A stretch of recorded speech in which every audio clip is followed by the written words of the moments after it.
move the motion. And in the past number of weeks, households have received energy bills through their doors that have caused shock and worry for people. A constituent from Tipperary contacted me after receiving an electricity bill of €622, Minister, one on a modest income. She said she can't cope anymore. She has cut her energy use so much as she can. She said she's sitting in the dark for most of the days just to keep the lights off, to use her own words. That's the reality under your government. She said she's barely keeping her head above water. Another constituent who contacted me received an electricity bill of €1,100 in January. We heard of Una Chanida Fulham, who received a bill of €2,285 for 71 days. And one of my colleagues, Deputy Johnny Girk, last week raised the case of Kitty from Trim, over 100 years old, who received an electricity bill of nearly €1,000 for less than 2 months. That's what's happening in the real world. Energy prices are crippling household finances.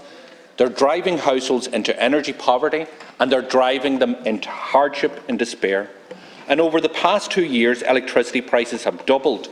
Workers and families are trying their best to manage their finances and to make the numbers add up. But there comes a point when there's nothing left to cut, where there is no more room to manoeuvre, and people have reached that point, Minister. Last week, Electric Ireland announced that they would reduce electricity prices by 10%, but only for some of their business customers. For households, there was nothing. They and those with other suppliers continue to pay sky-high energy bills that are causing serious hardship and draining the incomes of every household. Now, the government made a decision last month not to provide any meaningful support to households with their energy bills until October at the earliest, and that was wrong. And the consequences of that will be dire. But they'll be suffered not by yourselves and government benches, but by people who are struggling to pay the bills and keep the lights on. So much of the government's justification for refusing to provide any meaningful support for households for their energy costs is that we're entering the summer months. But, Minister, you know, and if you don't know, you can read the CSO, which tells you very clear that households consume as much, if not more, electricity in the months of April, May and June as they do in the months of October, November and December. The only measure the government can point to in relation to last month's announcement to support families is the reduced VAT for electricity that has been extended to the end of October. And that will benefit the average Electric Ireland customer by €54 between now and then. That's less than €7 per month. So households continue to face extortionate electricity bills without any meaningful support and no further intervention by government, and that is simply wrong. You cannot abandon these families in this way. You have to respond to the kiddies and all of the other individuals who are feared to their life when they see these type of bills landing through their letterboxes. The wholesale price of energy has dropped in the past number of months. But it's outrageous that energy companies are not passing on these reductions in full to their customers, and that so many of them are set to enjoy massive profits on the back of these household hardships. In many ways, the government has facilitated, even defended, profiteering by energy companies during this crisis. And I think it's apt, Minister, that Minister Ryan is sitting opposite us today, because you are the person who opposed reforms of the wholesale electricity markets, reforms that would have cut company profits and reduced household bills. Minister Ryan, signed a joint statement with others in October 2021 opposing, and I quote, any measure that conflicts with the internal gas and electricity market.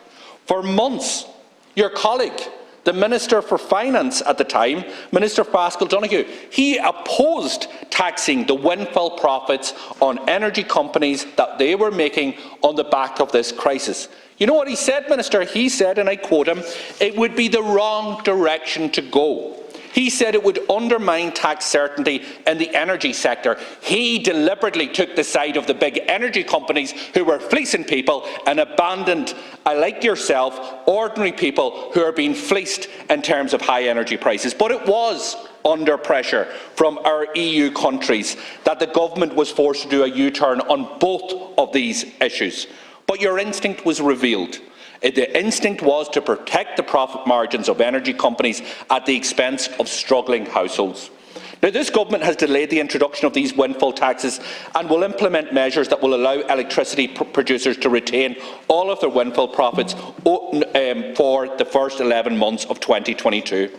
When the energy crisis hit households, the European Commission put forward options that government could implement to protect citizens. One way was to regulate retail energy prices. Sinn Féin proposed this measure to reduce and cap electricity prices to provide certainty and financial support to households. The government rejected it.